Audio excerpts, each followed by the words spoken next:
یہ افسوسناک ترین اور اندوہناک واقعہ اس وقت پیش آیا جب خلافت عباسیہ اپنی حکمرانی کی آخری ہچکیاں لے رہی تھی۔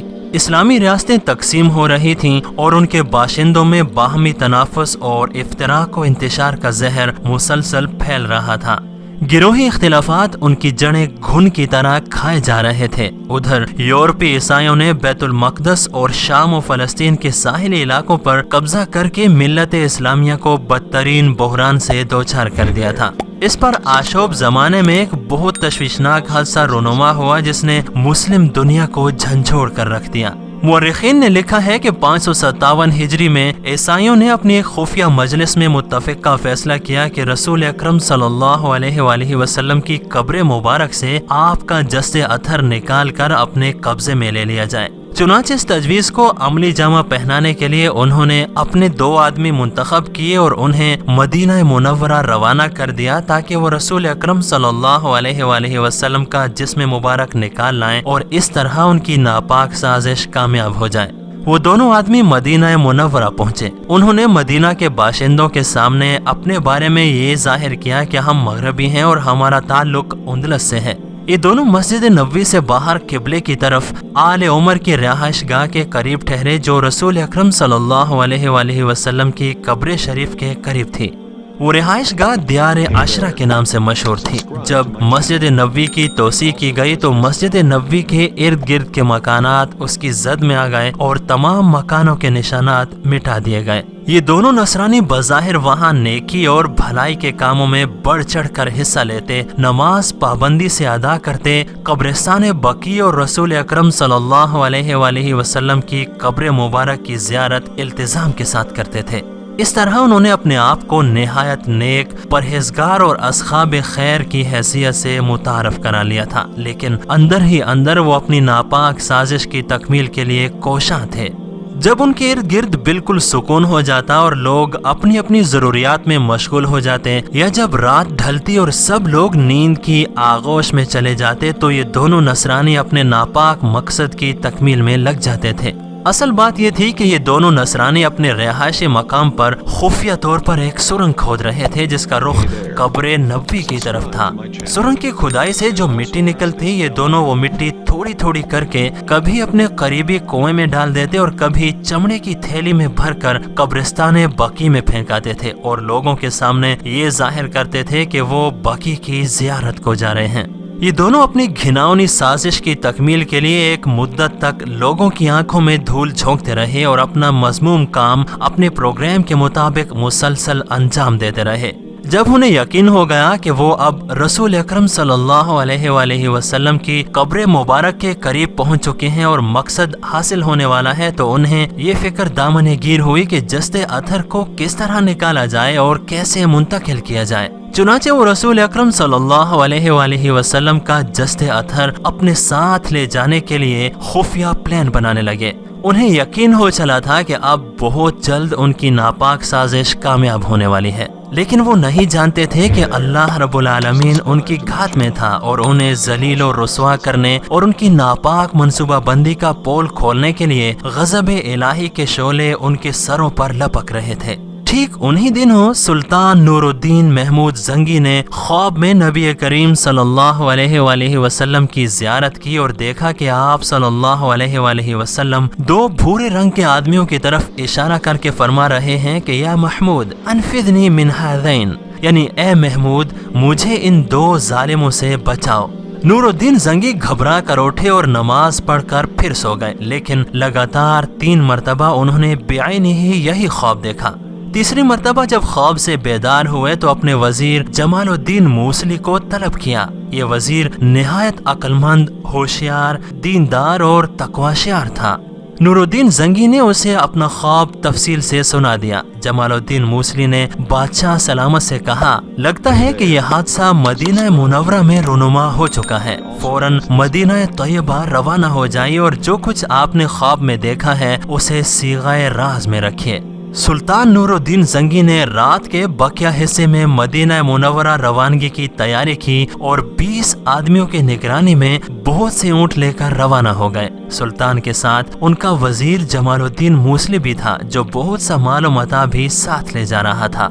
بعض مورخین کا کہنا ہے کہ سلطان کے ساتھ اس سفر میں 1000 اونٹ تھے، گھوڑے اور دیگر سواریاں اس کے علاوہ تھیں۔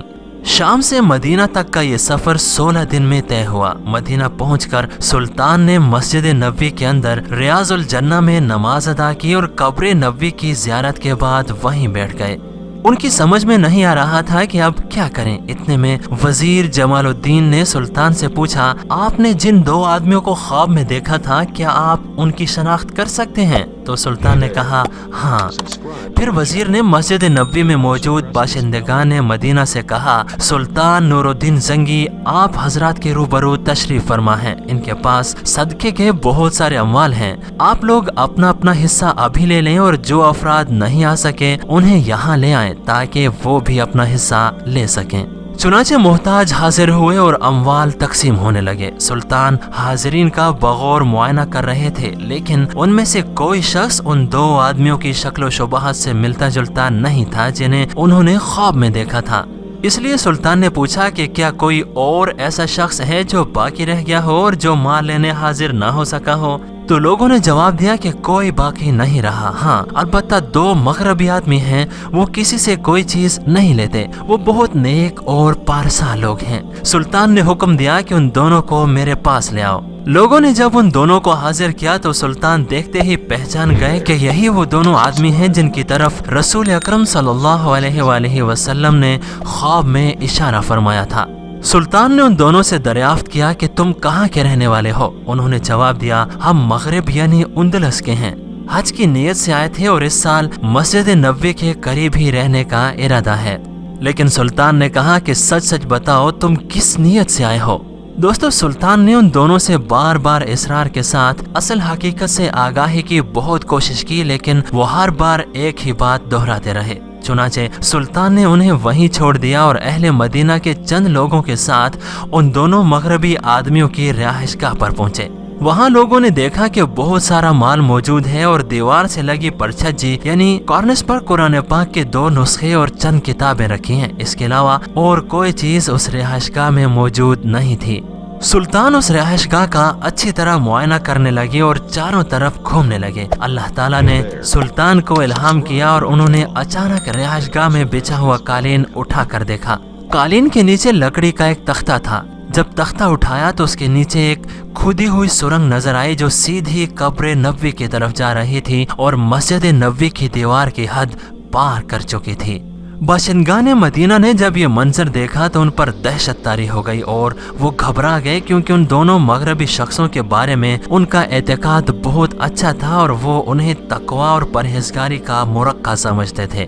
سلطان نے جب ان دونوں مجرموں کی پٹائی کی تو انہوں نے اقبال جرم کر لیا اور بتایا کہ عیسائی بادشاہوں نے بھاری مال و دولت دینے کا وعدہ کر کے ہمیں مغربی حجاج کے بھیس میں یہاں بھیجا ہے تاکہ ہم محمد صلی اللہ علیہ وآلہ وسلم کی قبر کھود کر کسی طرح ان کا جثہ اطہر نکال لے جائیں اور اسے مسیحی بادشاہوں کے حوالے کر دیں۔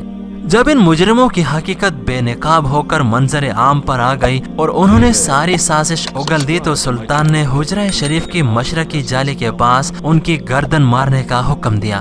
چنانچہ سرعام ان کی گردن اڑا دی گئی اور شام کے وقت انہیں آگ میں جلا دیا گیا۔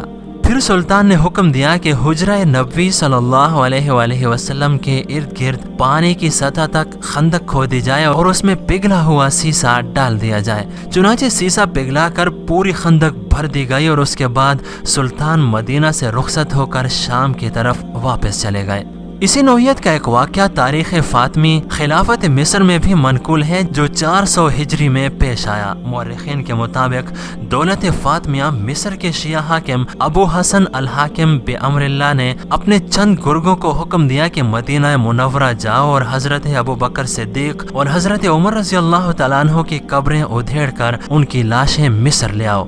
یہ گرگے مدینہ پہنچے، انہوں نے بھاری مال و متاع کا لالچ دے کر ایک علوی کو پھانس لیا۔